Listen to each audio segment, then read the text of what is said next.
That's the one. Well, hello, all you monster fiends, and thank you for joining us for our new mini series called When Monsters Meet Monsters.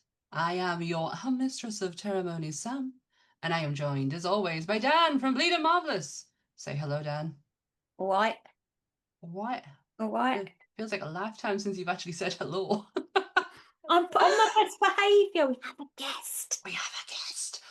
We are actually reaching out to the horror community to get to know our spooky neighbours. And first up, joining us today is Sam Munster. Hello. Yay! I'm so excited to be here. Thank you for inviting me on. Oh, we're so excited to have you on and get to know you and your horror loves and whatnots. Um, but Whatnots. very well, we've had this conversation before we start recording. I'm very discombobulated today because I've taken my glasses off, so now I'm deaf and everything is processing very slow. So if if I just stare at you blankly and don't answer, just processing. That's okay. That's okay. What are we doing today, Dan? Why are we here? We are here because we are very curious as to finding out what movies Sam hates to love, loves to hate, whichever preference prefix you want to use on that. In it can be in general, it can be in the horror community, it can be however you wish it to settle.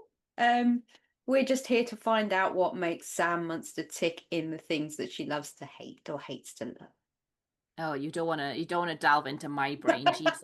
love. It's very chaotic in there. Yeah, as I was chatting to the lads before we started, I was really excited about this topic. I thought, excellent, great. I am going to make a big list of movies that I fucking hate. And then when I sat down to do it, I was like, oh, I don't know if I can actually think of that many movies I hate. So I've gone a bit off piste and made a weird little list, which we can go through. Um, of movies that apparently everyone hates, but a load of them I love. So, Oh, yeah, it'll be interesting. But I do try not to hate movies because there's something in, I think, in every movie in mhm. that like cheesy thing of every movie's a miracle and Yeah. things like I try not to hate anything, but I did come up with one movie that I do fucking hate. So, Oh, we'll work from there. And I know it's not a popular opinion. I'm okay. very much in the minority, I think, about it. I'm intrigued. Let's Yeah. get started. Let's do Okay. this. I fucking hate It Follows. Fucking hate it.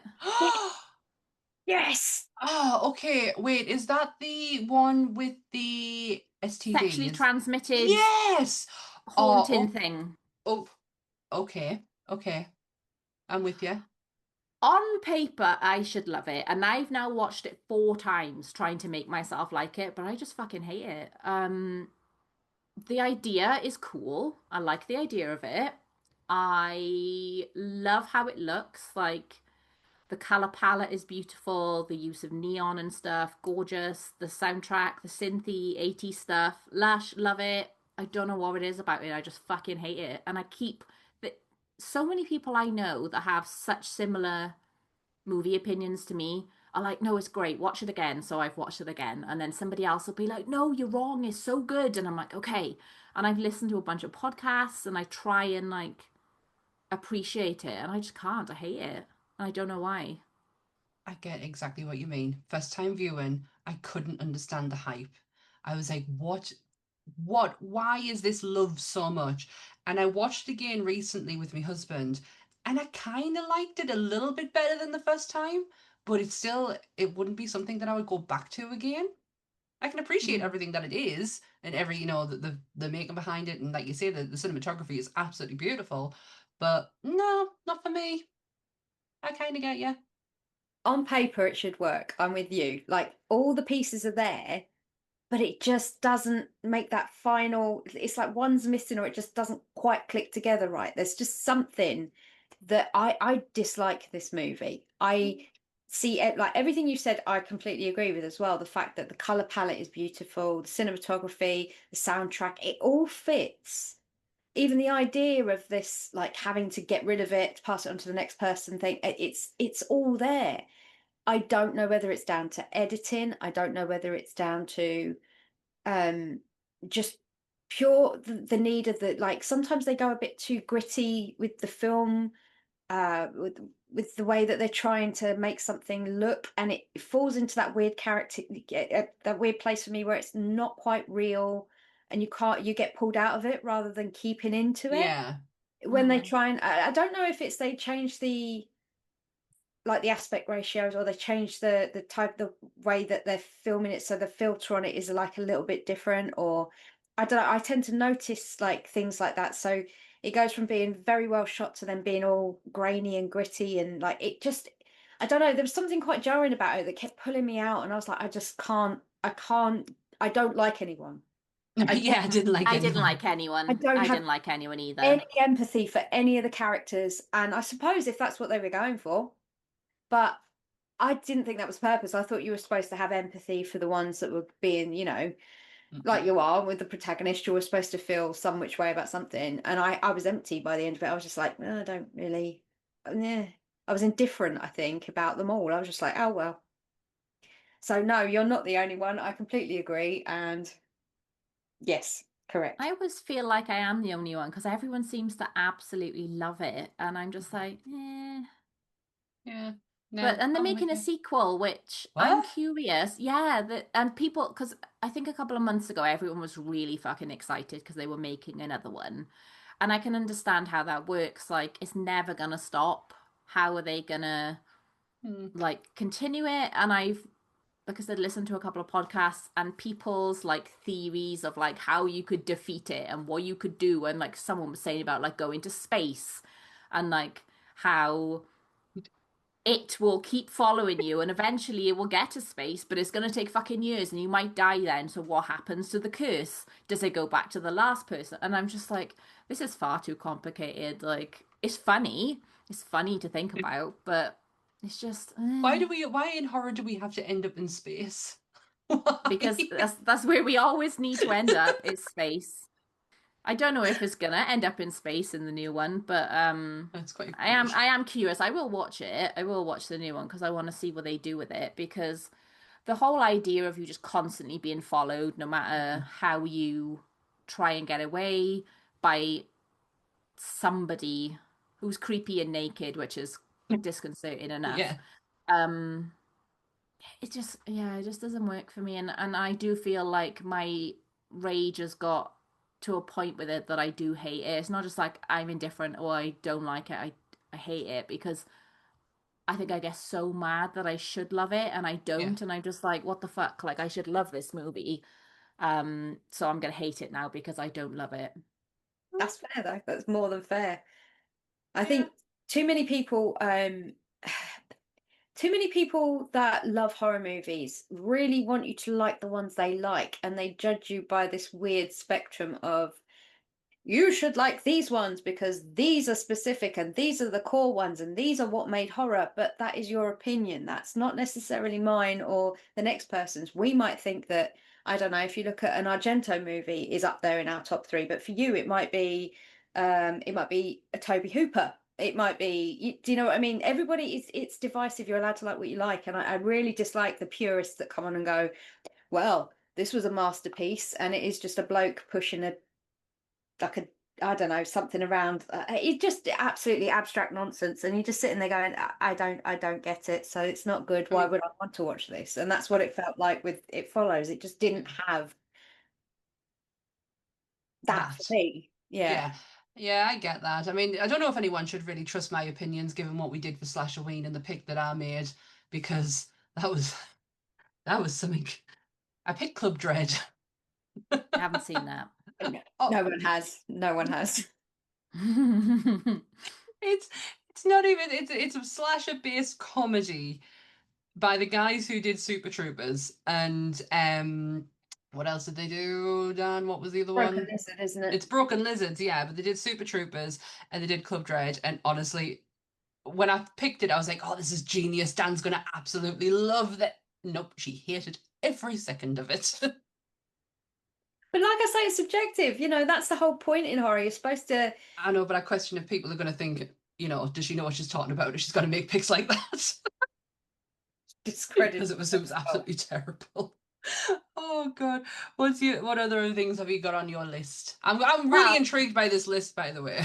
well, I got as far as that one for me, and then I was like, I can't think of anything else that I really, really hate. So I Googled for like hated horror films and found a couple of different articles, and some of them were like obvious things, and I was like, I'm not gonna go for those. But I the one article I found on the Daily Dead was 8 horror films that get too much hate. And I picked out some of them, and I agree that these movies, well, some of them I agree get too much hate. So the first one on there is the House of Wax remake. I think it's a fucking masterpiece. See, this is where we're going into that like ranty thing of like masterpieces. I think it's fucking great. I I do. think it is a perfect slice of like noughties slasher horror. I love that period of film. Everyone was mad about Paris Hilton being in it. I fucking love Paris Hilton in it. I think she's great. It is a stupid movie, and that's why it's good. So I do think it does get too much hate. I think it is very good. Yeah, I like Jared Padalecki getting his face peeled off. I think that is probably watching because I watched the behind the scenes for that because it came up one day on YouTube. Like, you get the behind the scenes, and I was like, oh, curious, Hmm. what's it? And the amount of special effects that went into making that movie, practical effects alone, It's are mad. absolutely insane. So it gave me a like I always liked the film anyway, but it gave me a new lease of life for the film because I just thought, do you know what? I'm going to go back and watch it. And I went back and watched it and I was like, oh, this film, it's just, you're right. It captures that naughty period because was it Chad Michael Murray or one of the, Yeah, Yeah. yeah. And From the OC One Tree Hill. yeah. yeah. And then Paris Hilton, Jared Padalecki, and then there was a few others sprinkled in there, wasn't there, of the time period. Hmm. It wasn't Usher, was it? I'm No, sure there no, was someone in there. I don't think Usher was in it. I no, Paris Hilton was boffing Usher. It wasn't Usher. It was someone like that. When you're just like it's someone Do you of the want to time. know? Do you want to know something really, really weird? It's the last thing on my Google search list is House of Wax. Oh, is it? It is. Um, it was Alicia Cuthbert, Yeah, Jared Yeah. Padalecki, Brian Van Holt, John Abrahams from Scary Movie, Bobby. He's in it. yeah, Um, Andy Anderson, and that's really it for names. right. Yeah, it's the last thing because I was thinking we could do it as an episode, and Yeah, then I was like, but I got confused because there's the Vincent Price movie, um, Hmm. and I thought it was a double feature with that. Because I was thinking maybe we could do it in it. It's not. There is a movie it is based off, which is from the 30s, but I got that confused. Something you might hear quite a bit, Sam. I've not seen this. Oh, okay. Yeah, yeah. it's You might definitely. get used to that saying because it might No, come up I'm the quite a bit. same. I haven't seen so many films that I'm supposed to have seen. Mm-hmm.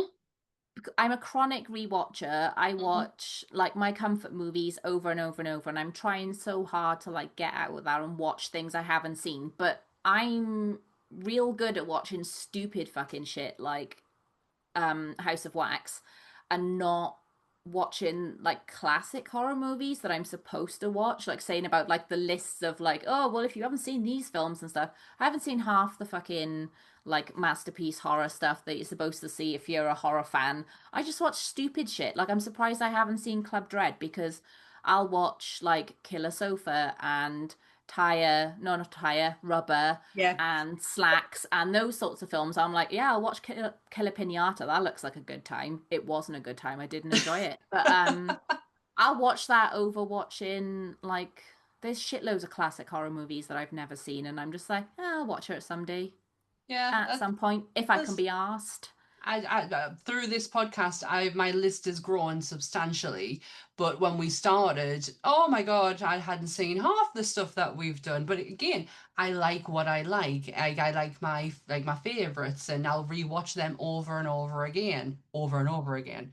Um, but yeah, I've not seen this. And this year, I'm really, really trying. Like I have actually, for the first year ever, I have kept up with every single horror movie that's come out. Like that I can kind of aware of, because I am now going into the world of indie horror. I realize, good God, there's a whole other Mm. fucking platform out there, and I'm really trying to keep on top of shit. I've done my best. One of Really the great, have. one of the really good guys for that, I think I told you about him before, for keeping up with like indie horror is Ricky 666. Yes, he did. I Mhm. follow him now. He's really, really good at letting you know like horror documentaries and horror indie movies and sort of under the radar stuff. So if anyone's interested in that, it's Ricky with a Y and it's spelt six as in the number X, yeah. 666. And he's not getting paid for this. He has no idea we even exist, I don't think. But I mean, he's definitely worth a follow and a watch if you're into sort of the indie side. But Mhm. yeah, I love House of Wax. It holds that kind of, it is quintessentially the 2000-y space of horror, isn't it? Like Mhm. Does it fall within like the likes of 12 Ghosts? Is it 12 Ghosts? 13. 13 Ghosts. 13, There's 13. one extra one. Ha! We Well, not did much. actually do 12 an Ghosts is episode the on. prequel. We did actually do a whole episode on that. The original and the remake. Yeah, It's more 13 teen Ghosts. scream, I'd say. It's kind of, yeah, I say teen scream, but you know when like all those movies came out when, yeah, I mean it was coming off the back of probably I want to say maybe Scream 3 was out at that point, maybe. So they'd had that established kind of like Oh, trope where there was the gang of people and it was the fight to survive to the end, and they were all people that people knew faces from, but it was just in a different decade because obviously Scream started in the 90s, but by the time you got there, this trope of like a group of guys going somewhere, so it's very mm. wrong turny, for All the right, okay. not hillbillies and no I incest. get, Like, well, I get that. It's like well, established group. there No, was a there's a bit little bit. There's a little bit in just a House little of bit. Wax. I retract Interesting. my statement. Yeah, but yeah, it's kind of that kind of whole thing, that kind of Alicia Disco, Eliza Disco, kind of Buffy-esque kind of notion of the gang of Good guys. looking, popular people Yeah, who you recognize off telly and they're all gonna die. And like that was the whole like PR angle with this one was see Paris die, which I still think is one of the most genius Genius. marketing campaigns ever. Because then everyone went to see it because they wanted to watch Paris Hilton die. yeah, And which at is the sad. time, I fucking loved her. Like I used to love watching The Simple Life. I loved her and Nicole Richie. I was just like, they're both so dumb, but I love them. And now we know she's not dumb. She's No. incredibly smart, and that was all an act. And she's fucking rich because of it. Yeah, she But honestly she played us all. She yeah, really did. And I have such I think we've spoke about Paris quite a bit when we did why has my brain gone to complete mush? I've actually had a it's day because off I'm here. work. You've caught it from me. I've had a day off work as well. The singing one, what's it called? Repo, the genetic opera. Yes. I mean, I love Repo. well, to be fair, Sorry, got excited. I couldn't actually say it when we were doing the episode. I had to keep Dan kept saying the title name of it. It was my first time watching it. And honestly, any time musicals came up, like obscure musicals, they were like, "Oh, you really need to watch this." So when Dan said, "Let's do this episode," I was like, "Yeah," because I've been told. I thought Paris Hilton was absolutely brilliant in that movie. She's brilliant. So good, and the fact that we got to learn more about her and her contributions to it, it's like, oh, she really is just I think a genuinely nice person. That's how she Hmm. comes across. And a documentary that she brought out like what was it last year? Heroin. I haven't seen it yet. No, I haven't. Oh, it's not. It shows you how intelligent the girl actually is, but it also shows you what she had to endure to get I here. can imagine. Yeah. It's not good. I mean, don't get us wrong, she is laughing on the other side of her face now because of it, but yeah, it was lovely getting to know her. So and I can imagine this is why I don't know why, I don't know what brought us to House of Wax today, but it's the last thing I Google Well, that's searched. your sign now. That's your sign. You need to watch it, and not to Yeah. like overhype it because it is stupid. Oh no, But I've it's heard just quite good things. turn your brain off, big bowl of crisps, popcorn, whichever snack is your thing, and just enjoy. It's one of those watch attractive teenager die movies, Yes. and but it's a very, very well done. The performances are great, like Dan said. The special effects are amazing. Um, Go into it knowing this little fact I learned a couple of weeks ago. I can't remember which of the actors it was had a massive strop because where all the scenes where there's like wax and like it's not a spoiler, but like melty wax. They used peanut butter and they covered the actors in peanut butter to do some of the scenes, and one of them had a massive fucking meltdown about it and had a massive strop. So just keep that in your brain when you watch it that you're like, hee hee, peanut butter, and just think I, of like naughty actors having a strop about being covered in peanut butter. I want to believe in my heart of hearts it's Chad Michael Murray. I I think really I do. think I think it might have been. Um, I could just so imagine him being a stroppy asshole. what an absolute treat for you to watch this movie. Like it's one of those movies that's so much fun. Like I watched it when it came out that like I wish I could watch it again. So that is such a treat for you. Not to I've overhype it, but No, I've been really fortunate, especially last year when we did the likes of the Return of the Living Dead. I'd never seen it before, and I lost my mind over that movie. it's so good. They Live, and yeah, we did a few last year that I kind of like. Oh my God, I was grateful that I was watching it at my age because I feel like if I watched it when I was younger, it would have just been shapes and colors. Hmm. Now I'm watching it like older, I'm appreciating it more. Um, yeah, so I feel quite fortunate in that respect, but then at the same time, I'm like, I should have already seen this by now. No, not at all. Because I feel like I'm very much in that same thing of like where I pretty much exclusively watch horror now, that I Hmm. feel like I appreciate stuff a lot more. And I go back and watch movies that I watched when I was younger. And I'm like, oh, actually, this is a really good movie, or I didn't appreciate. And I think Hmm. as we get older, we're going to appreciate more themes and writing and different stuff. And I can't remember what my point was I was working towards because my brain just went, nope. But I try not to ever go to people like, "Oh my God, you haven't seen whatever film," because I know I haven't seen fucking loads of films. Like looking at your posters on the wall, I only saw all the Friday the 13th movies last year or the year before. I'd seen the first one and I was like, it's fine. And I hadn't seen any of them. And I was like, for Friday the 13th, I'm gonna sit down and I'm gonna have a massive marathon and watch all of them. And they were good fun and I had a good time. But up until that point, people kept saying to me, like, I can't believe you haven't seen it. And I'd just be like, I'll get to it at some point. So Yeah.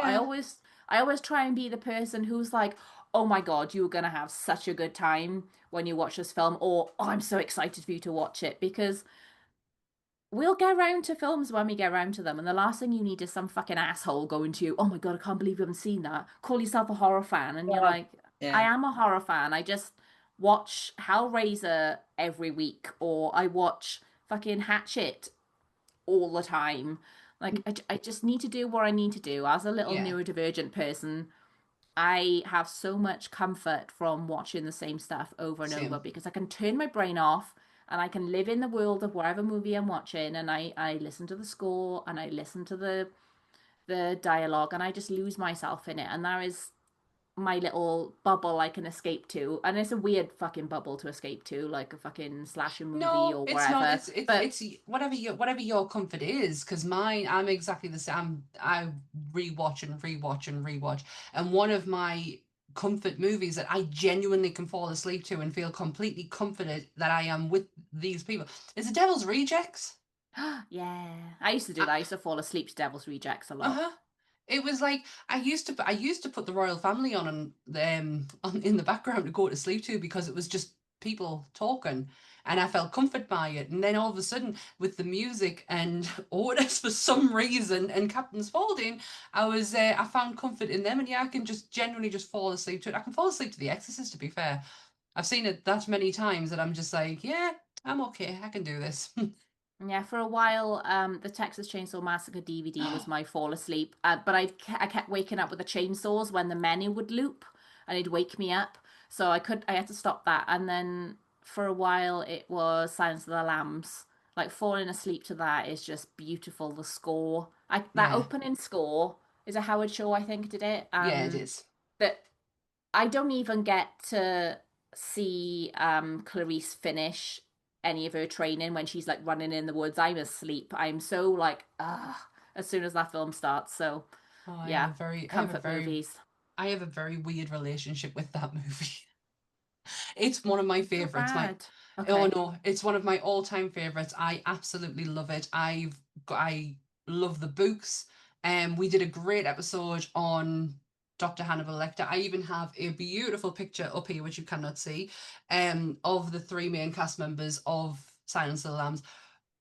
But I am deathly afraid of talking about the subject of cannibalism. Oh, I love it. If you actually watch the episode, not listen, because you kind of tell when I'm listening, but if you look at the episode from the Dr. Lecter one, I am sat with a hoodie on, my hands are in my hoodie and pulled down, and my face is just, it's on the verge of going green. Oh no. I can't do it. I get very weird. I have a lot of fiddly stuff with me, and it's kind of it's what I reach to when I need to get that out. Yeah, cannibalism. But it Don't won't do well make with you it, won't Dan, do make you I? talk about that then. I don't do too well with it. Oh no. I think it's very interesting, and I like movies about it. But I'll stop talking about it No, because it's fine. I need we'll get that. all icky. No, I need to get over it. I've been trying this year to move on to more body horror because body horror's been another one of my things that I just can't get over. And I've been trying. We did. What did we do recently? Scanners. Scanners. We did Scanners, but I've also watched The Ugly Stepsister. I think Yeah. that was like my I think that was like my first jump into body horror was What a that. fucking jump. Yeah, I We went did the for it. thing, but obviously the thing is kind of Yeah. I just appreciate all the work that went into it. It's like it takes me mind off the fact that of what I'm really looking at, and it's like, oh my god, how much work did Rob Bottin actually do on this? And look at all those special effects. But yeah, Ugly Stepsister was the one that I jumped into this year. I loved it. Oh, It's one in my top it's 5 of this great. year. But it's one of the few times, but there's like one main ick I get in, well, two maybe icks in films, and it had one of the icks, the tapeworm bit. I don't yeah. need to Mhm. elaborate for anyone, but that feeds into one of my main icks, and I felt physically sick, and I had to cover my eyes until that scene had finished because it was horrible. And it's not often I can watch anything, but there's something really specific, and I if I elaborate more, it's like a spoily thing for the film. But yeah. Um, so that Eyes. was a hell of a. See, eyes are fine. I don't Eyes like are it, my but I'm thing. just like I like it. I'll watch it. It makes me feel squicky, but I love body horror in general. But yeah, Ugly Stepsister is like a Yeah. entry into body horror. Woof. That was a rough one. A very good one, but some horrible stuff. Did you watch it, Dan? I have, yeah. It's one of my top 5 favorites of Top this 5. year. Yeah. To be honest, this year's been the first year in a long time for me that I've had like a reinvigoration for horror. Like it's been very much when we did the interview with Kira. Kira Gardner. Sorry, I've got a bluey brain now.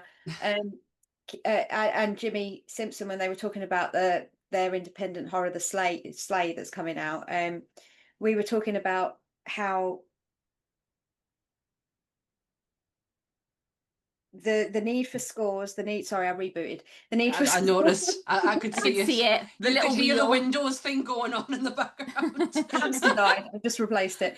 Yeah, no, the need for music, the need for um purpose in a movie, and the need for this element of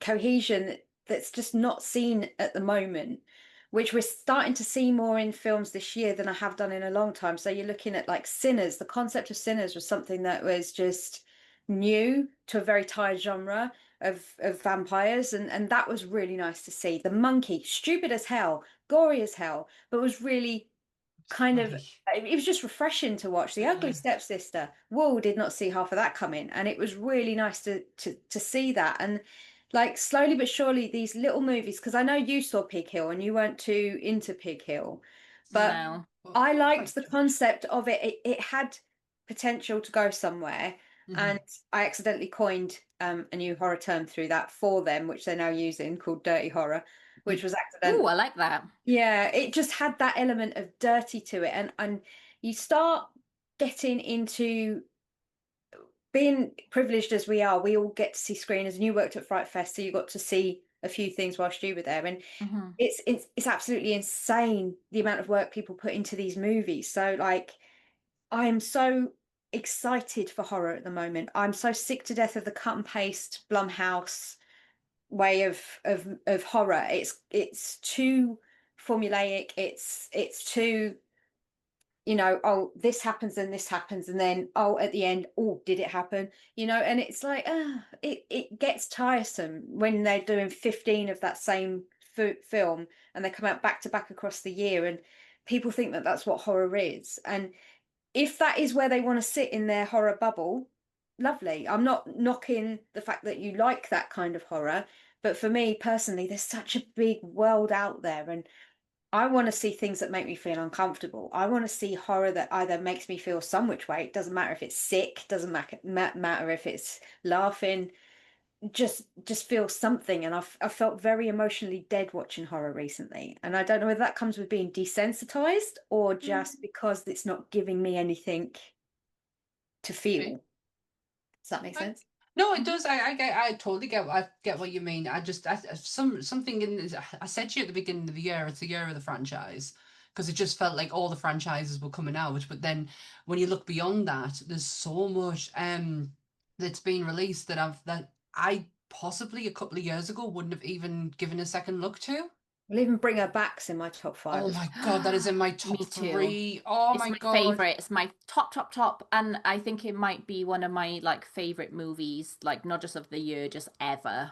yeah. I Yeah, can't believe that was in the cinema. It's one of a few movies that I've seen this year that I'm sort of like, I can't believe this had a mainstream release. Like, that film is fucked in the best yeah. possible way. It's fucked.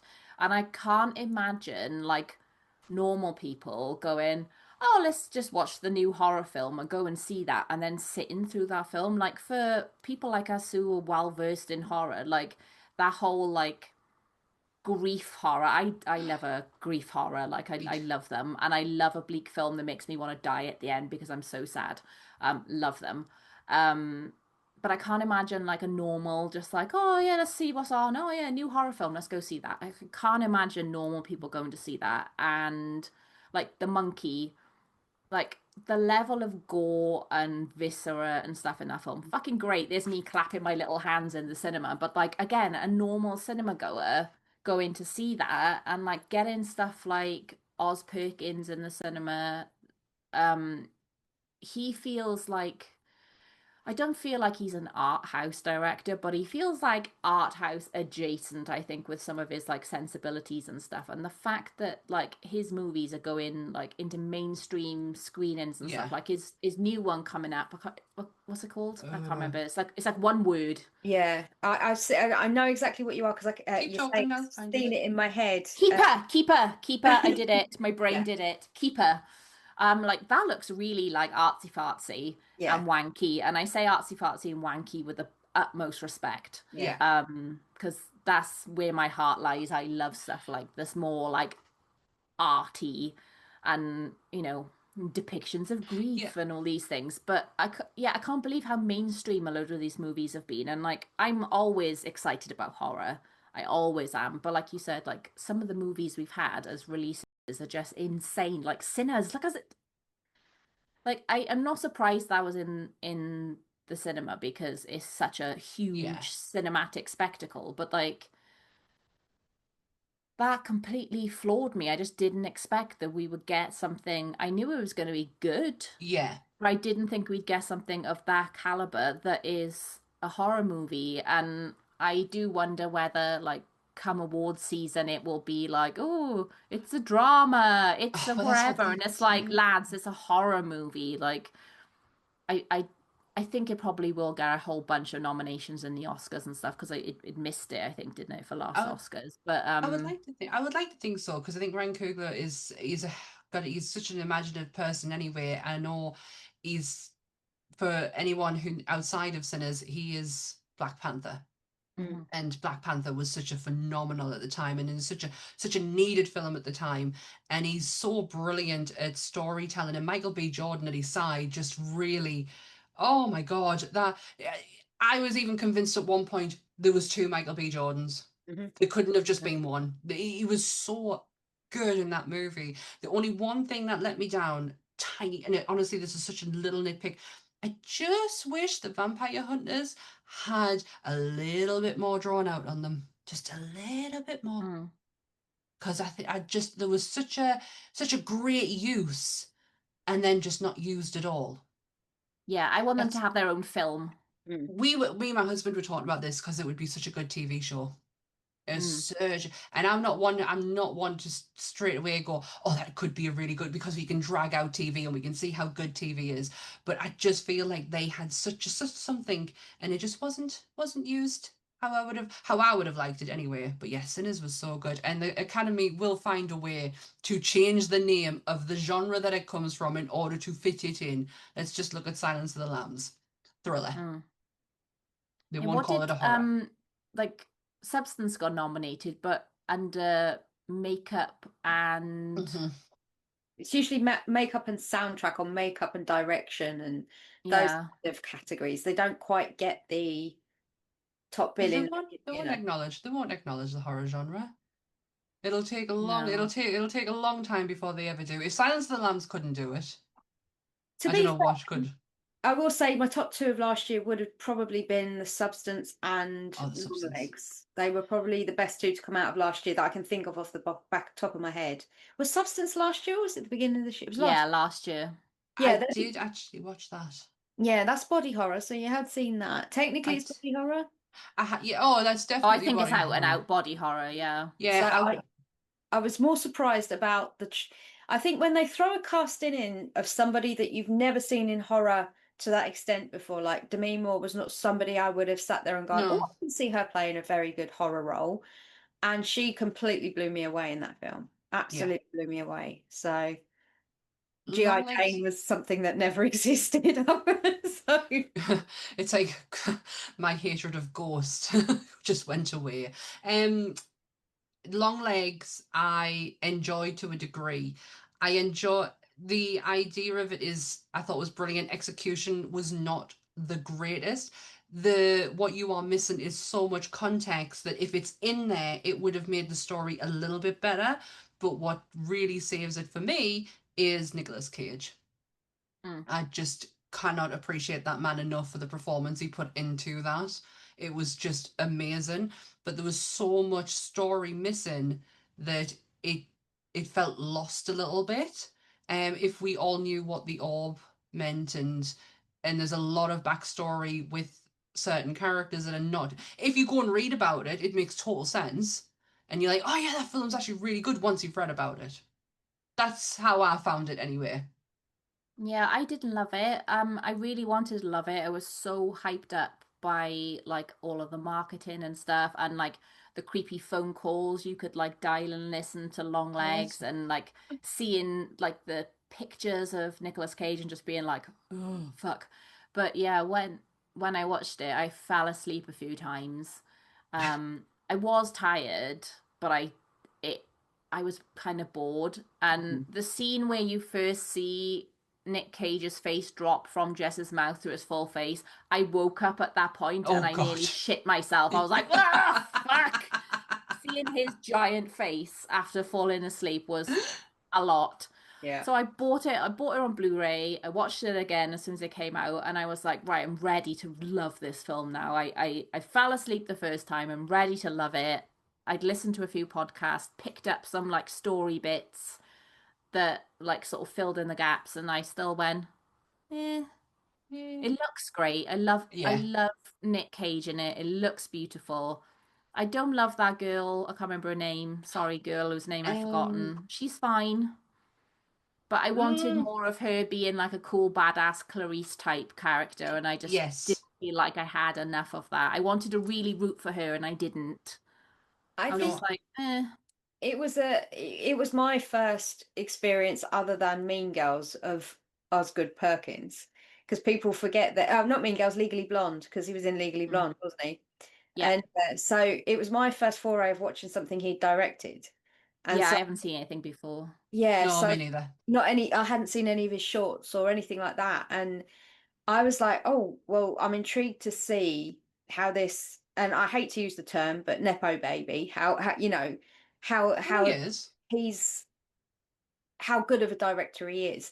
And I think this was so far left field from everything else that I'd seen up until that point. Mm. I was just like, wow, this is just completely thrown me for a loop for visually, because I think the white snow in the background and all that sort of thing, it's a It's very beautiful. crisp film to watch. Like, it's a very white, bright film.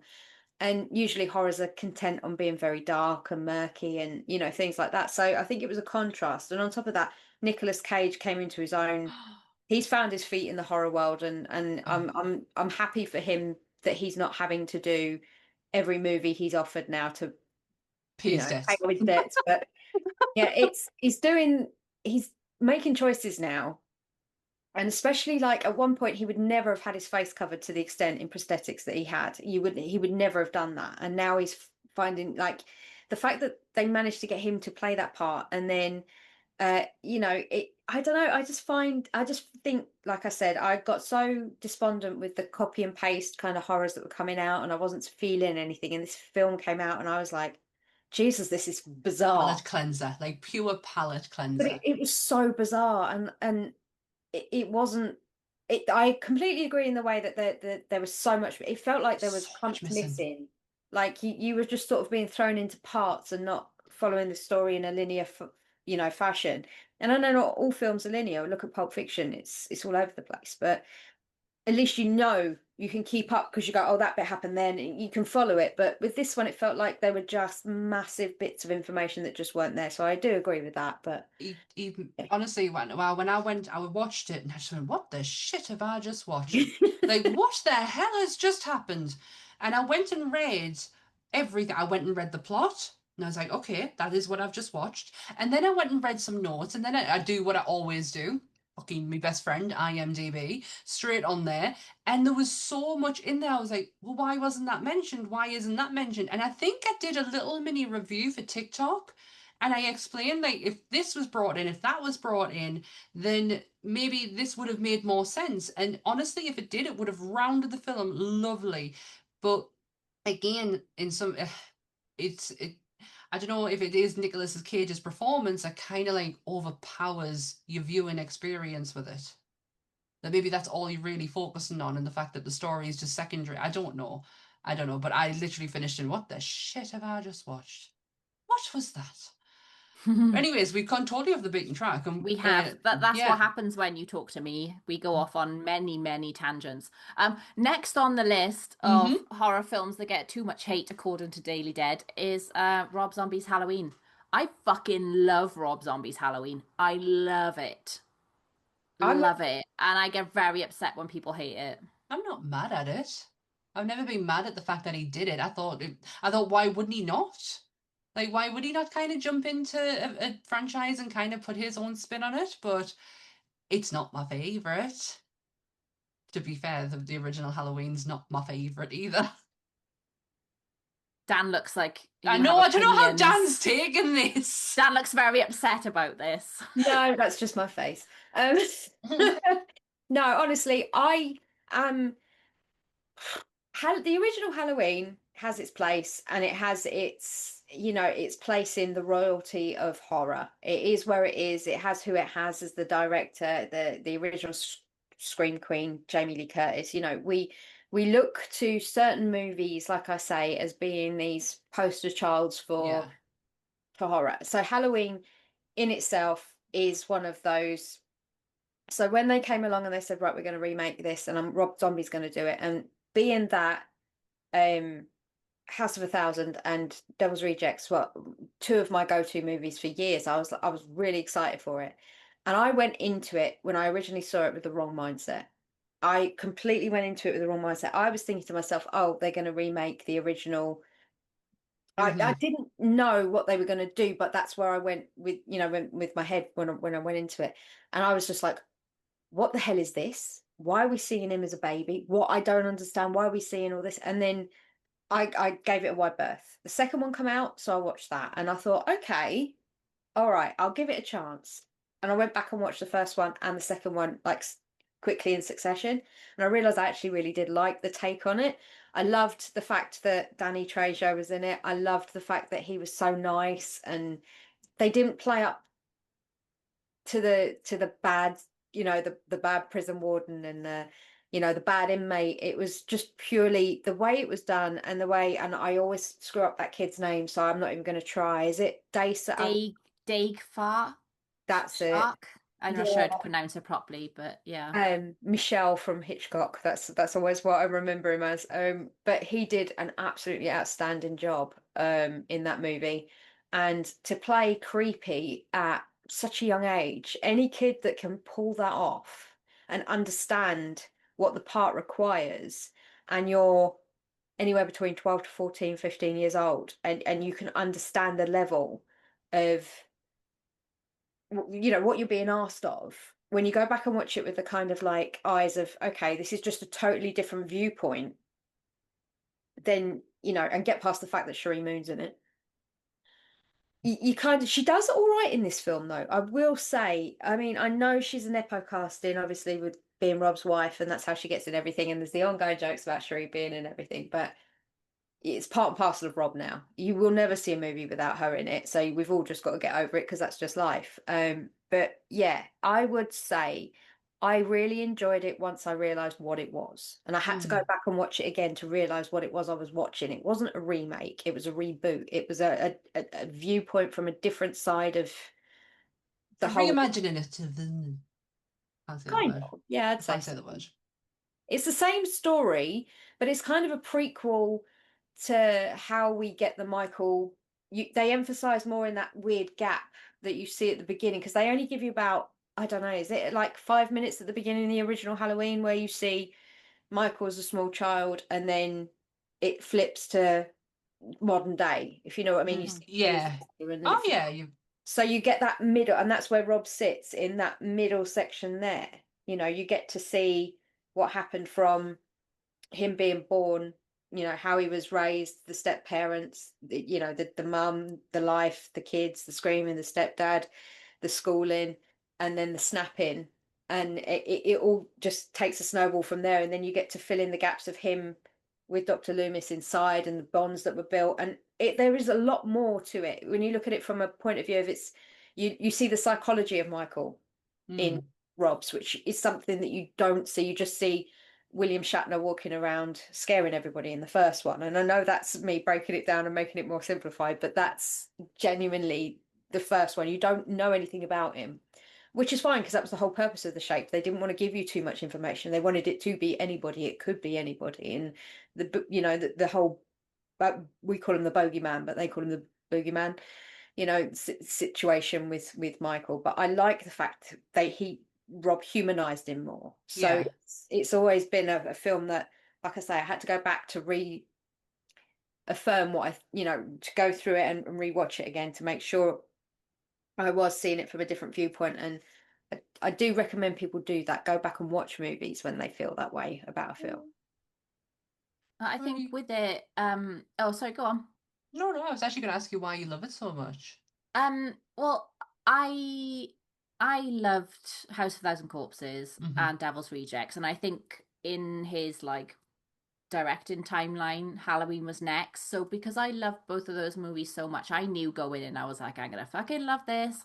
I'd seen Halloween, I'd appreciated Halloween first place in horror history, but I didn't love it, and I do really enjoy it, but I'm not like obsessed with it like loads of people are. So I was interested on that like fresh take, and I know loads of people were super pissed off about, oh, we don't need to have the backstory for Michael. We don't need to know blah blah blah. And I understand that, but I enjoy that little like peek into his childhood, and like you said, Dan, like the point where he snaps. I think it's really interesting to see that, but then I don't watch the rest of that film with like, oh, he was a sad child. I'm like, he is now the shape. He is now Hmm. this dead, soulless person.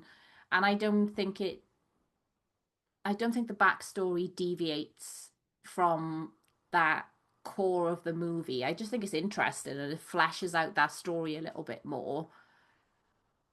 Yes, you could say you don't need it, but I enjoy it. And I think by that point I was fully in a like Rob Zombie I, hyperfixation. I was like, I need to yeah. watch anything he makes. I love it. And I think probably that is part of it. And I love the second one as well. I know people don't love Halloween 2 as much. It is, I think with any of his movies, they're just like an extended music video.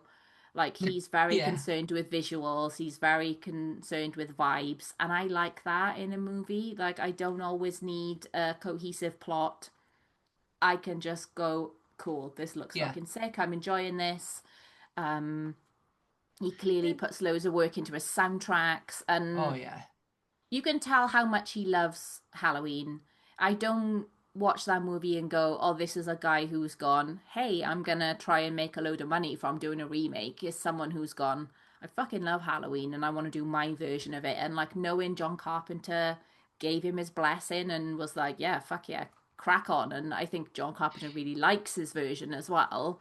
I'm like, why is everyone so mad about it? Because John's not precious. That's the thing. John's not precious about, he can appreciate that someone else can look at what he's done and go, oh, I like think I could do something else with this and kind of, elaborate on it.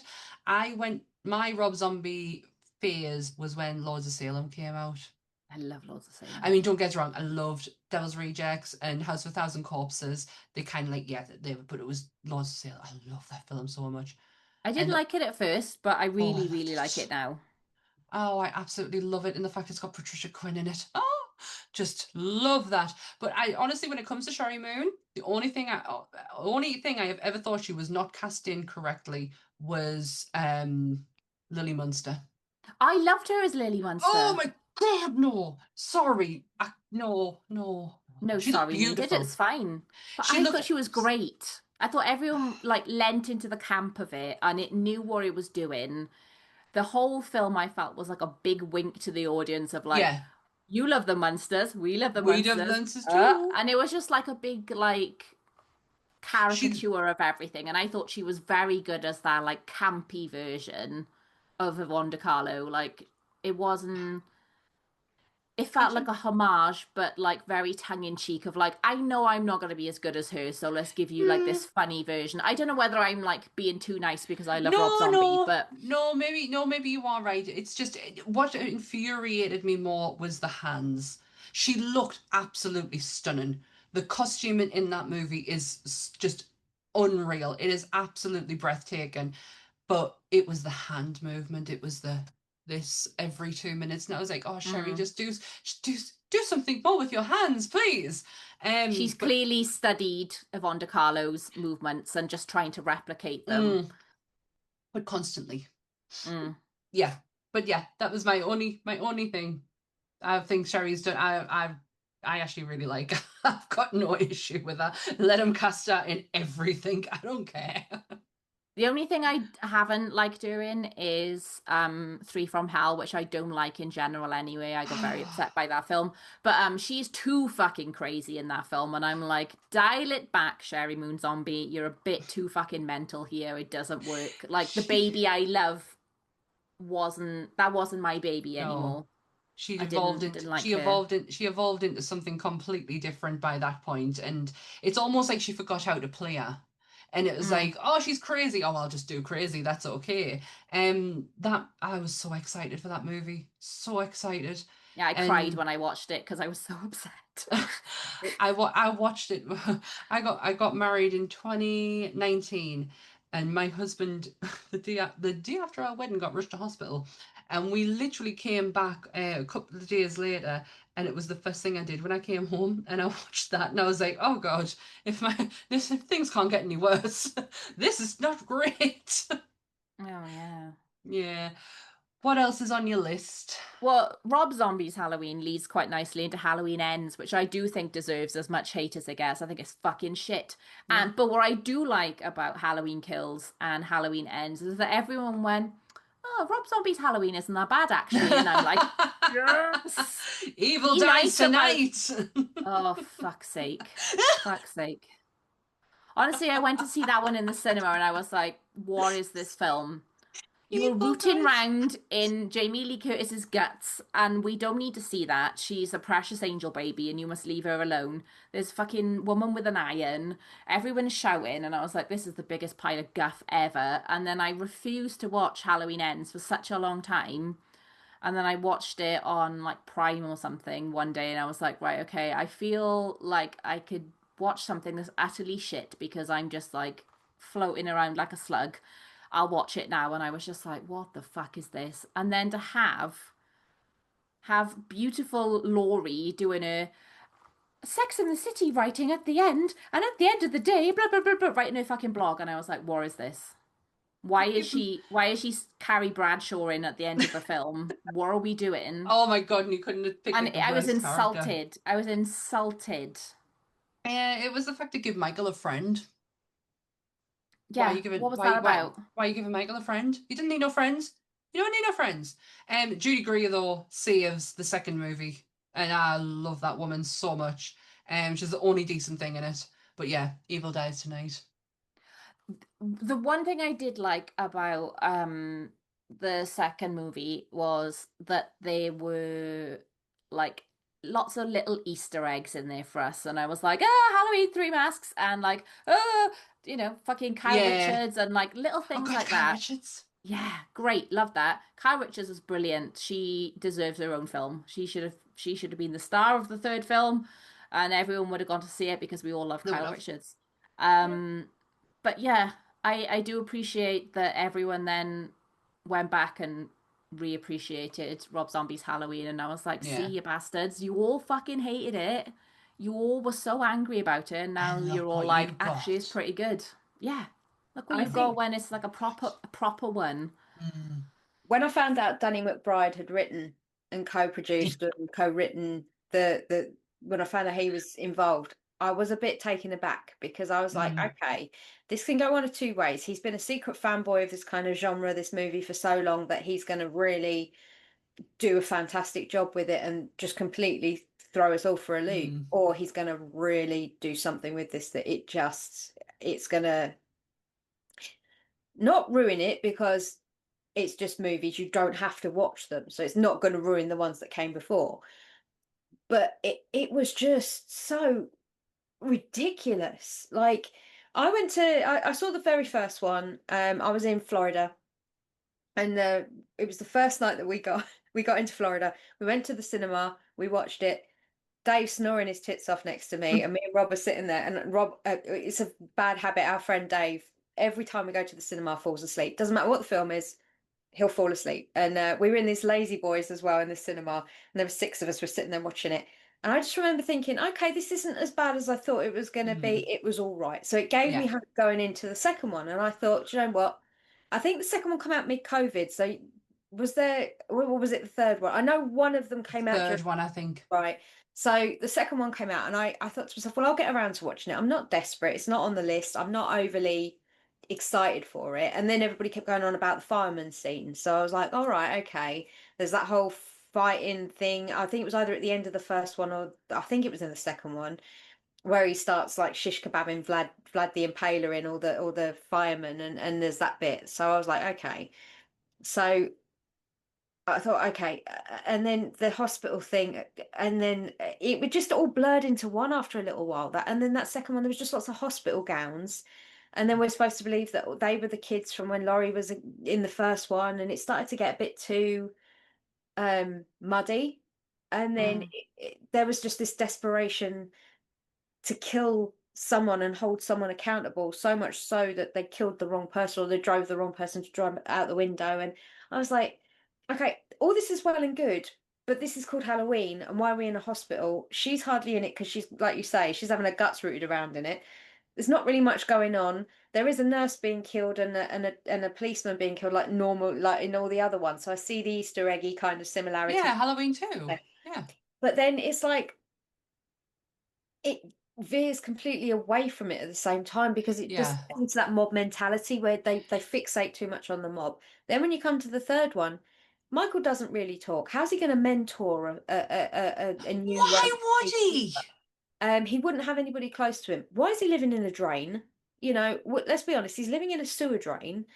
His body is going to be absolutely broken way before now. I mean, it doesn't take the last two movies to break Michael. Michael, he has come back from the dead so many times. That man is he would have been broken years ago, Yeah. and we're supposed to expect this last one to have really done it. And how does she kill him? Hits him with a fridge or something? I can't remember. I've watched it I once. can't, yeah, I can't Yeah, remember. It I've seen just it once. so Once was enough. forgettable. And I just remember sitting there and turning around, and because I watched it on, I think it was like Amazon Prime, like you say, I watched the third one and I turned around to Rob and went, how did Jamie Lee agree to be in this? What the hell was And that? she's so enthusiastic She about it as well. is. She was like, "Oh, this is the end that we deserve. This is that." So I went into it like, "Oh, okay, maybe it'll be good." And then I heard such mixed reviews. I was like, I'm not going to waste my time. And if it was like COVID time, like you said, I was like, I'm not going to It the was. cinema to see this. Mm. Um, and it was just, I can't remember which one, whether it was the second one or the third one. There's a fucking scene and he's crowd surfing. I'm like, why is Michael Myers crowd surfing? So bad. Why? How They, about that? it's like they watched Frankenstein, looked at, the mob with the pitchforks and just went, yep, that. That's But what with we're gonna do. irons. Yeah, yeah, that is what we're gonna do. Oh, honestly thought McBride was onto something with the first one. I genuinely love the idea of this whole like apocalyptic style, Laurie that she'd been like waiting all these years and Mm. like leading up to. So I love that. Fucking went and dropped it all in a heartbeat when she's like, our family get involved. I was like, oh, how are you, man? You've just spent a whole movie explaining to us that she distanced herself from her family, like they're not exactly that close, and now, oh no, no. I like the idea of the apocalypse, like going all Sarah Connor on us, but didn't really pay off. Any No, more it on your didn't need to list? be. Yes. Nah. So from I'm trying to see if there's any ones that like can link in quite nicely. Okay, so according to Roger Ebert, because I can see this on your wall, so you'll have a good conversation about this. According to Roger Ebert, one of the worst horror movies of all time is Halloween 3, which is a fucking bullshit. It's the best Halloween It's of the all the best Halloweens. Halloween. It doesn't even have Michael in it. How dare you? I I mean, know. I never really held what Roger even said to high regard. Anyway, No. he's such a miserable bastard. But yeah, no, no, come on. Happy Halloween. Halloween, come on. Silver Shamrock. It's brilliant. It is It's, one of the greatest films of all time, I and I agree. will die on that hill. I I think it's so absolutely far left agree. from the first two. I think people were just so thrown why it was under the name more so Mm, in its own right. Absolutely fantastic. Tom Atkins, you got like the whole thing in itself as a movie is absolutely amazing. But because it's under the Halloween banner, I think it just confuses people that it's the third mm, one and it doesn't fall anywhere in it's in the universe. So, I mean, if we're looking at it in today's terms, like if you look at the Conjuring universe, you've got the main four films, then you've got the Annabelle, then you've got the Nun, and. So I think had it have been done in the same vein where you had the Halloween films and then you had like this was called Silver Shamrock, or do you know what I mean? This was something else, but it was under a part of the universe. I think it could have been received a lot better, but I think just because it was the third one and people were expecting Jamie Lee Curtis and Michael Myers, and they got Tom Atkins and a bunch of masks that were and the Brilliant. TV show and fantastic concept. I absolutely love the film, and I will not hate anything bad of it, like you guys. But I think it's just how it was such a surprise to everybody, thinking that they were walking into a third Halloween movie Yeah, with the two mm. people in it, and yeah. that's not what they got. So I feel like that's why it got the bad reviews. I think John, like, he wanted what I think when because we've done Michael Myers before, haven't we? Yeah. If I remember rightly, he wanted to do an anthology horror. Mm. Mhm. That's how Halloween was going to go. I just don't think he told anyone. No, And I think that's where it fell down. yeah, I just don't think I don't he just managed to leave that minor detail out. Um, I don't really call it Halloween 3 anymore. It's just Season of the Witch. Like I just give it its own title because, and I don't care that it doesn't fall. Jamie Lee's not in it. Mm. It's just, oh, the masks. It is something I really, really want. Me When I too. I want finally, to own the masks. yeah, when I finally decide to do something with this room. I mean, I've been here 7 years now, and this is as far as I've gone. That's fine. So That's the bit we can see on camera. That's all you need to do. You don't need to worry about everything else. yeah, I mean, you really don't need to see over there. That's not at all. No, Season of the Witch, Halloween 3 is brilliant, and Roger Ebert, I think he's dead. He I is think dead, he's, yes. yeah, good. Any more? Well, also on his list to like tie into other things we've talking about, 13 Ghosts, which I think is very rude. Not 12 ghosts, 13 ghosts. Oh, I love that Um, town. We got an episode it and everything. was so funny. I think it's great. It's not like the best movie ever, but like it doesn't deserve to be classed as one of the worst horror movies of all time. No, That's no, just it doesn't. absolutely rude. Neither does Hellbound, Hellraiser 2. I think Hellraiser 2 is fucking great. Uh, yes, right. I have seen all the Hellraisers, but up until this year, I decided I was going to rewatch them again because I realized I didn't understand the Hellraisers. Hmm. I didn't understand the Cenobites. I didn't understand who the fuck Frank was. And I was like, I've seen them. I just don't know them. So I watched them again this year. I think the second one was my favorite. I think. Fucking Yeah, great. I Dr. really enjoyed. Channard is amazing. Yes. We get Yeah. even more oh fuck, I've forgotten her name now. What's her fucking name? Mm. Kirsty? No, Kirsty. not her. No, the one. No. Oh, I have balls. I have my photo taken with her. She's absolutely Barbie. glorious. Her surname. Hmm? Barbie Wild. Barbie Wild. No, it's Where's my fucking brain surname is. going? I can remember her name is Cotton. Oh Frank Cotton. my brain's completely gone Claire now. Higgins. Yeah, Clay Higgins. But I can't remember her Julia. character's name. Julia. Fuck's sake. Oh, that. Yeah. Oh, goodness me. To all the She's. people shouting, we can't hear you. To the people shouting at us listening to the podcast, go, Julia. Yeah, that's always me shouting at people when I listen to podcasts. I'm like, fuck's sake. Um, yeah, it just falls on my brain. Clay Higgins is one of the nicest people I've met in convention. She's amazing. I love her. But the fact that we get more of Julia, like I think Julia is the real main character in Hellraiser. Like Oh, I 100%. have a Pinhead tattoo. I fucking love Pinhead, but he's on screen for like 2 seconds. And Frank is cool. I love Sexy Naked Frank. He's the man.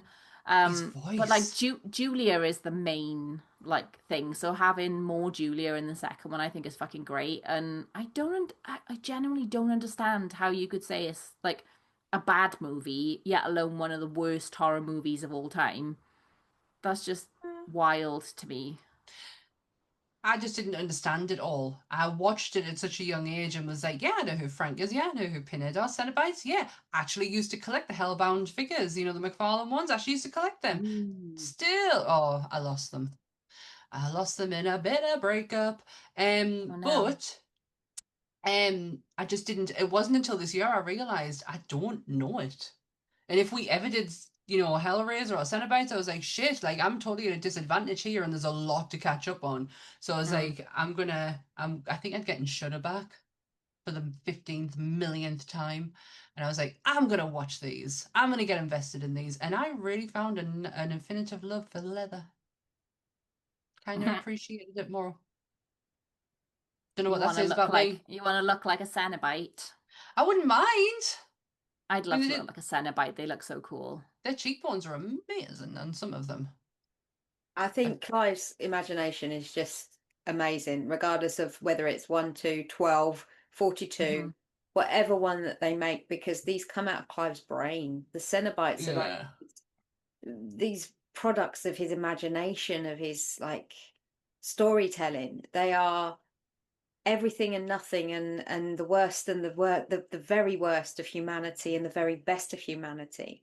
But I had an alternative theory about like Pinhead and the Cenobites and how they could be genuinely the angels, because they don't they're more angels than they are demons, the Cenobites, because they don't directly cause, like, they're not, how they're portrayed in the film and how they speak, they don't have any hate.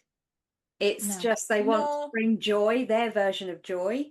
So it's like It's like someone, a fucked up, twisted version of joy. and that, well, that's the thing for them. It's all joy. It's enjoyable. And it's what Frank wants. They're giving Yeah, him what he wants. They're coming with a gift. They're appearing, they're backlit like angels, and they're like, here, let's give you this incredible pain, which is what you want. This incredible pleasure, what you want. Yeah, I like that theory. I know this is like one of the lines, angels to some, demons to others, but like, yeah, they are. They just turn up like, oh, yeah. backlit, gorgeous creatures. And that's the thing. If you can appreciate beauty in any form, then yeah, they can easily be angels. And I think people like Roger Ebert, they are very much in the way of when you become a film critic and you criticize every genre, you're not going to know one genre better than any others. You're going to look at everything with a blanket view of like a storyline, protagonist, antagonist, costumes, special effects, where the whole scope. You're not going to look at it through the fact of that this man, his creative writing skills and his ability to write parts just from his experience of growing up in Liverpool with his friends have created this whole world in such a small part of his life, because he was only in his early 20s um Yeah. when he wrote them. Hellbound Heart. Yeah. And Very expensive book. and then he went on to do books of blood and things like that as he got older, and you can see how he evolves everything. And it's his storytelling is not your typical storytelling. So someone like Roger Ebert coming in and criticizing Clive Barker's writing, it to me is a bit of an insult. The man he also criticizes like other movies. Like horror was never his favorite genre. He was No, he always very fucking harsh hated on it. horror, like everything, like, but he was that guy that everybody looked to tell whether a film was good or not. And it's like, I don't, Remember when I was used to be Jonathan Ross? Oh, I used to love watching, what was that show called? Oh, it was on like BBC at like Yeah, it was 11 like o'clock or something. film. Because I But remember I used to watch it all the time because I was into film. Harry And Norman, wasn't it?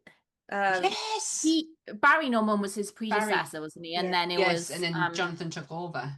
but I remember watching Jonathan Ross and watching him talk about Spirited Away and seeing clips of Spirited Away on there and just being like, what is this film? And I went and watched it and it was like one of the best films I'd ever seen. But I've never put much stock in critics. I don't go, oh, what do the critics think? I don't give a shit about like Rotten Tomato scores or anything. And hilariously, like you said, like we're all privileged that we get to have screeners and we get to review movies. And I'm like, who am I? Who gives a fuck what I think about movies? So then I get in this weird existential crisis loop of like, I don't give a fuck what critics say about films, and then I'm like, well, why am I telling people what I think about films? And I just get a bit, But ah. are But you like us who love it so much that you just have to talk about it, and it kind of becomes like yeah, your own little therapy where you're like, because with me, I watch something and I'm not too sure, but if I sit down with Dan and we do an episode on it, I talk my way through it to where I'm like, oh, I really like that, or I didn't like that. I don't know if you get like that. I do. yeah. I mean, I'm very much a enthusiastic yapper, Yeah, and I will, if I love something, I have to tell everybody because I'm like, I yeah. want you to love it too, and then we can talk about it and blah blah blah. Um, Join me. but with like my podcast, I've really wanted someone to come on and their special interest or their hyperfixation to be something I really fucking don't like. Mm. So I've sort of had that with like my one friend. He wanted to talk about this one movie and I thought it was shit. But we ended up, getting two ADHD autistic people together. We ended up talking about everything but what we were supposed to talk about.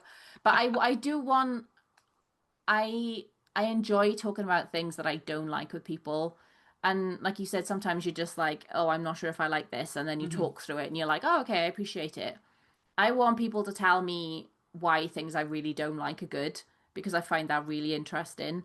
Um, and yeah, talking about film is just so interesting to me. And like we were talking about before we started recording, like I love listening to podcasts that are really conversational and chatty and people talking around ideas and things because that's what my brain is doing all the time is constantly thinking about movies and different things and having conversations. And I know I'm not the most articulate of like getting my ideas out there, and I don't use big, clever academic words, and I just get excited like a little goblin, and I'm like, this film is so good.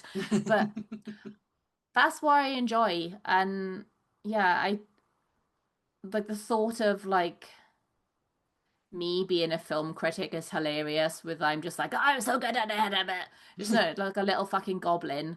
But yeah, maybe we need more like ADHD chaos gremlins to be film critics that people listen to, because we need horror people. And like I can't think of the only person I can think of really that would like stick out as like a horror critic would be Mike Munster, who does Evolution of Horror. I know he's very respected within like the film industry now, but he has a degree in film. Yeah. His wife is a film critic. Like he's still got that very academic background. And I know, going off on a fucking tangent again, I know we've got people like Ricky 666 and like Chris from Amelia. Big Fat Cult that what was that, sorry? Amelia does a great job. Yeah, Amelia. Like we've got these people who are getting picked up by like more mainstream outlets and getting quoted on posters and stuff. And like to me, they're just normal people who are excited about talking about film, which I would listen to those people 10 times over for their recommendations than a Roger Ebert or Yeah. whoever. I don't even know who like film critics are anymore. And when people say to me, "Oh, this had really good critic reviews," I'm like, "Meh." I want to know what Amelia thinks of that film. I want to Yeah. think what Zara thinks of that film, because I know they will be honest and talk about it, and they're not going to try and like talk down to the little people reading the film reviews. They're just going to talk about the film and why they liked it. And that's why I struggled. Like a recent example, everyone was saying like Weapons, all the pull quotes for Weapons were like, oh, it's the scariest film of the year, it's the best film of the year, but none of them said why. And I went to watch it, and it wasn't the best film of the year, and I was really fucking disappointed. And I didn't dislike it, but I didn't like it as much as I wanted to, because everyone was just giving all these like, it's the best film, it's really good. No one said why.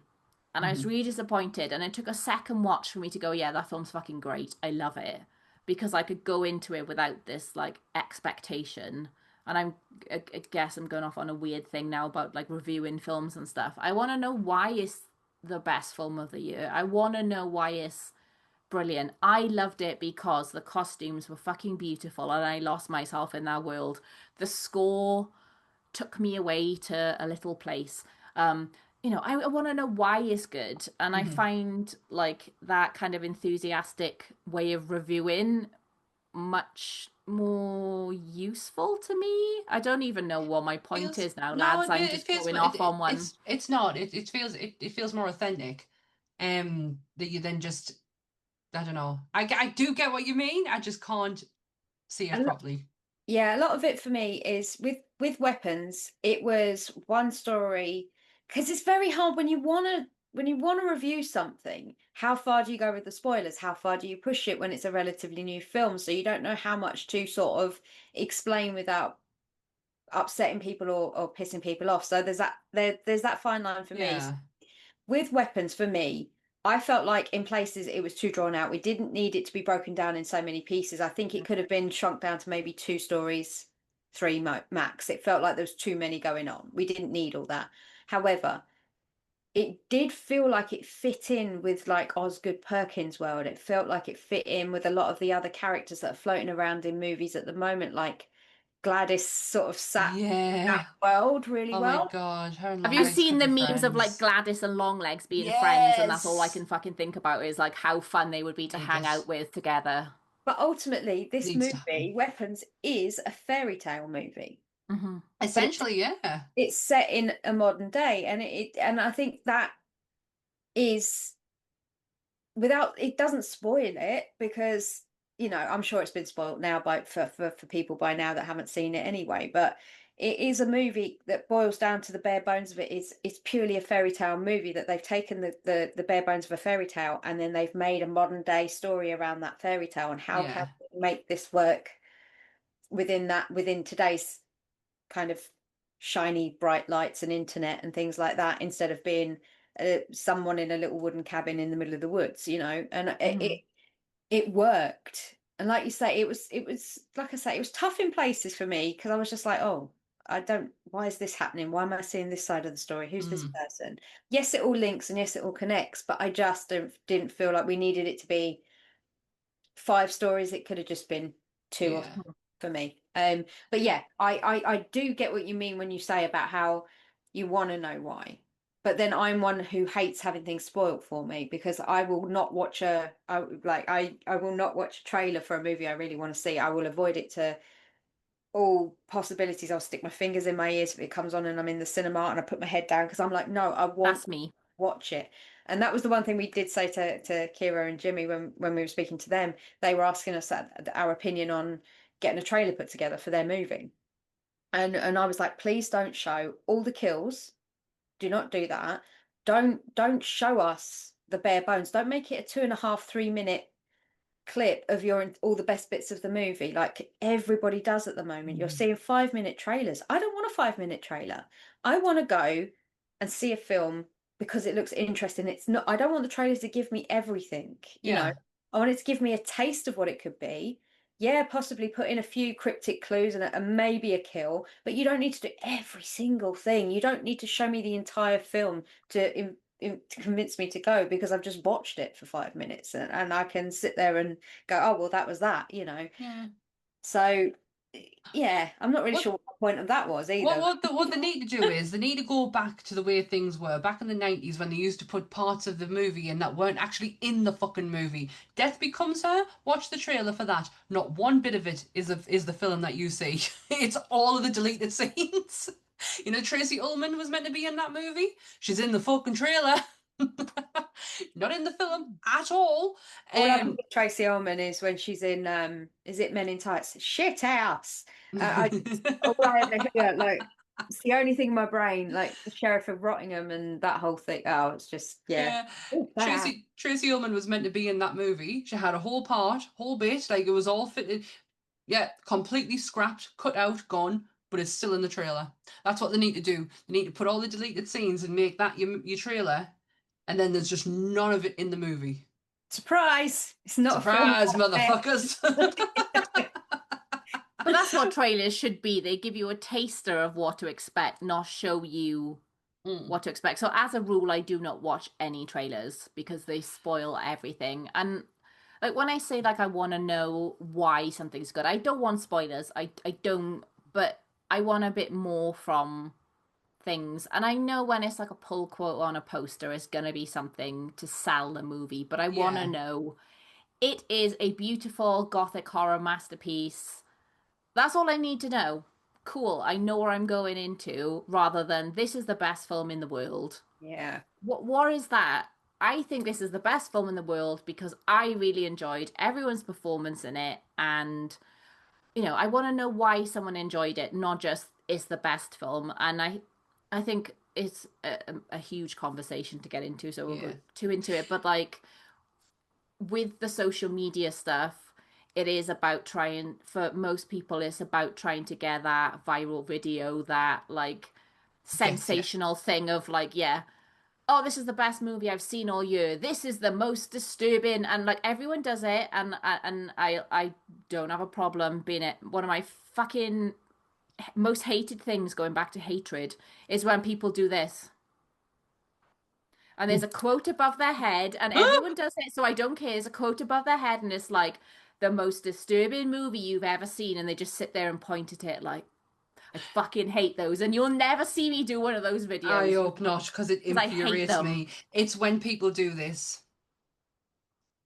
It's the most shocking, and I know everyone does them, and they work because they get a lot of clicks, they get a lot of comments, and people do them because they I hate work. it. So I Ugh. understand it. I understand why people do it, but like those videos then are the ones that like everybody's like, oh, this movie's supposed to be amazing, but they don't tell you anything. It's just someone going, this is the most disturbing movie I've ever seen, and I'm like, okay, but This tell is me it. more about the film. It's not, I don't know. I don't even know what my point is, and I could rant about this shit for ages. But like, I want to know why films are good, not Yeah. just like. the viral pull quote for the poster and the this video is going to go viral because I've said this one thing. I don't know what I'm talking about now. I I'm just think going it's to the keep throwaway quiet. terms, though, isn't it? It's the throwaway terms. This is the greatest film you're going to see this year. By whose standard? What? Because you told me it is? I don't understand. Should I go see this film? Should I not? Do I respect your opinion on other things? So you have to kind of look at the person who's telling you this. Are they someone whose opinion you technically normally value? Or when you scroll back on other things, have they been quite eloquent about how they've put forward cases for other films? Or is this just something they do with every single film they get to see a screening of, or they get to go and see the press junket for? Or do you know what I mean? Yeah. Is it just purely for clicks and likes, or is it because they genuinely are passionate? And Do you know? that's one of the biggest issues I now have with a lot of the horror community. Are you involved in the community because you love horror, or are you involved in it because it has a side to it which can catapult you into favors, a different side of the horror genre that Yeah. I'm not here for? I'm here for the movies. I'm here for the enjoyment of a film. I'm here for the community. I'm here because I've been here for 45 years. Horror's always been my baby. It's been the thing that I love. I have my other movies, but horror is where I live. So it's not about the lifestyle and the look and the all that sort of thing. That comes later. It's about the passion that people have for the films, It's for the filmmaking, conversations. and the passion people have for special effects and the scoring and how much work goes into a film. And if you can understand and comprehend that a film isn't just an hour and a half of just stuff that you can walk away from and go, I went to see this film. This is the best film I've ever seen. You should go see it. Do you know what I mean? It's movies should do I'm going to make so many for you. enemies for saying that now, but No, I completely sorry, agree with you. lads. If I I fucking hate it. No, I'm with you. If I'm on TikTok or Instagram and anybody says this is the Yeah. And troll it. Go on. people I like and respect do it because at the end of the day, if they're a full-time or like very big content creator, they've got to do what works. And I get it. I absolutely get it. But I'm just still like, I It's a can't do trope it. now, though, isn't it? Let's be honest. It's a trope. It's a trope It in is. any kind of genre. Where they go, the most shocking scene you've ever seen, and it's like 10 of the worst things. And it's like, oh, for goodness. I completely understand where you're coming from, but it's got to the point where if I see that come up, I scroll past it now. So it's not going to get my watch. I mean, not that that matters Nah. then at the end of the day, because I'm sure it's Yeah. going to get many, many watches. But saying about like the enthusiasm and like it being everything, like I know for like all of us, like horror is our thing. It's our like fucking cut your arm off and little horror things comes out. Like that's me too. But I do worry sometimes that like we all get cool opportunities to do cool stuff, to interview people, watch screeners, go to events and stuff. And I do worry sometimes that because I am like, I'm not fully in that world, but I'm like, I dabble in that world. Like, I get really cool opportunities that people think that one, like, yeah, you're doing it for like, because horror's cool now. And I'm like, no, I love horror. It's my everything. But also, I don't want people to ever think that I'm reviewing stuff for the likes, or I only ever want to be like completely authentic and genuine. Mhm. And there have been movies that I've been sent screeners for and I'm like, I'm really sorry I'm not reviewing this movie because I really didn't like it and I don't want to like be super negative about your movie. And they're like, okay, great, thanks. And I don't want to put that out there to be like, I really didn't like this film so I didn't review it, because I don't want people to then not go and see. Not that my opinion matters that much, but like I don't want anyone to be put off by going to see a movie because I really didn't like it. Yeah. And I do worry sometimes that like people look at anything I put out and they get the ick from that, like I get the ick from the pointing thing.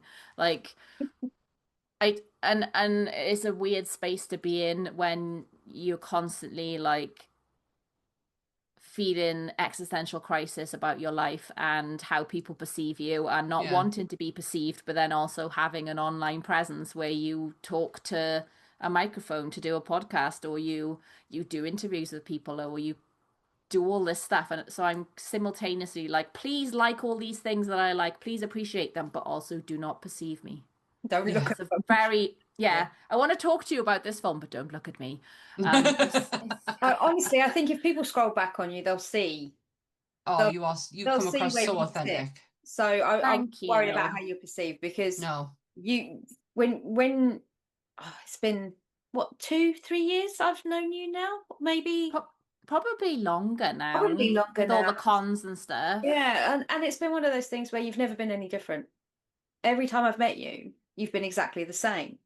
So it's not like you turned it on. Do you know what I mean? It's not like with some people you watch them change when you're Yeah. having a conversation with them, and mid-conversation someone will interrupt them and they change. You've never Mm. been like that. It's you are who you are. And when I've seen you in videos, when I just talk to you on the net, or like I've seen you in person, you're exactly that same person. So you should never ever Oh no, not at all. worry about it. You Thanks, can't. good.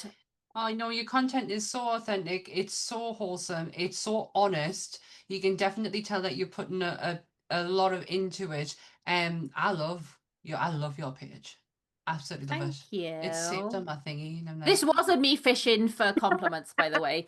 Just Please. saying about like the whole like reviewing stuff is very weird. Like I've got a couple of festivals coming up again, and like I'm very excited, but then I'm just like, oh, why should anyone listen to me? Why should anyone care? And I'm just like, well, they yeah. fucking should. I'm not going to be that aggressive. I know I'm No, northern, but it I'm not might that work. aggressive. It might Well, work. Give me a little like a little boost. I think that's a Yeah, lovely I think way. that Oh, sorry, come, go on. sorry. No, come, I was go, gonna say go. I think that was everything off the list that was well, there was Oh, other things on the list, but we don't need to talk about everything. They all segue together quite well, I think. hey, we can always come back to it another day. I'd love to. I'd love to have you back on. And we do a proper, because this is just what a side thing that we're doing, and we'd love to have you to come on and do a proper sit down, deep dive, factoid filled episode with us. I love a deep dive factoid filled Yeah. anything. And This we is can pick a it's film, my Uh-huh. and we can concentrate on that one film. So Yeah, that's it. The brain just goes I straight to there. Even I though can't that does promise not it happen, will. no, that does not happen. I don't know what you're saying that for, because we tangent all the time, and it's either at the moment it's been Ed and Lorraine Warren or Zach Bagans. It just goes everywhere. they So they can get in the bin. So don't get me started on that again. no, I think that's a lovely way to end it. Have you got anything coming up Oh you'd yeah. like to talk about, my darling?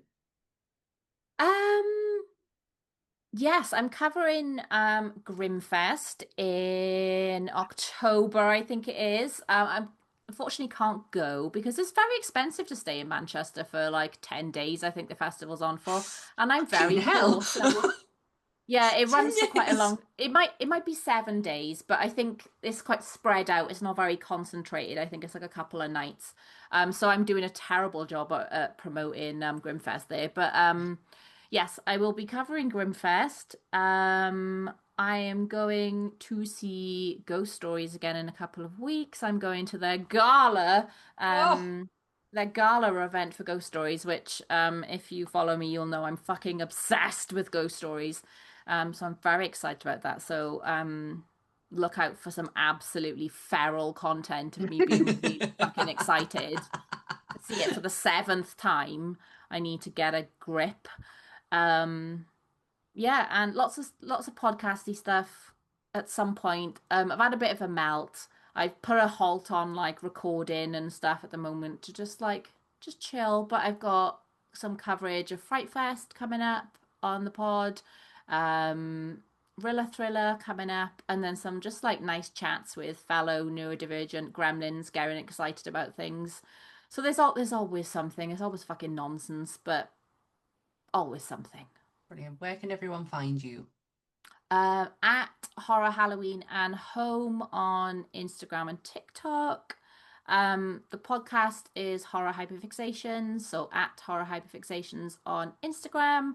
And it is on Spotify and some other places, Google Music and stuff. It's all linked on my profile, but yeah, if you aren't put off by this chaotic, strange, rambling little goblin, then there's loads more of it online. Oh, that's fun. No one should be put off by that. Nobody at all should be ever put off by you. It's been such a pleasure having you on, and thank you so much for doing this for us. And No yes, problem. we will have you back on for a proper monster episode. I say proper, like film, what we do. Um, Yeah. We need well, to talk about Hatchet. I'm putting her out there now. Hatchet is going to be well, there my you film. go. Oh, yes. I've never seen it. Oh, you're I so tried to get her lucky. to watch it recently. You I get to tried. see Yeah, it for the first time. I'm so excited for you. yeah, get used to seeing that because it'll be a lot of times you'll see it. Well, if there's nothing else left to say goodbye, Dan. Bye, Dan. Stay spooky, everyone. Bye. Bye.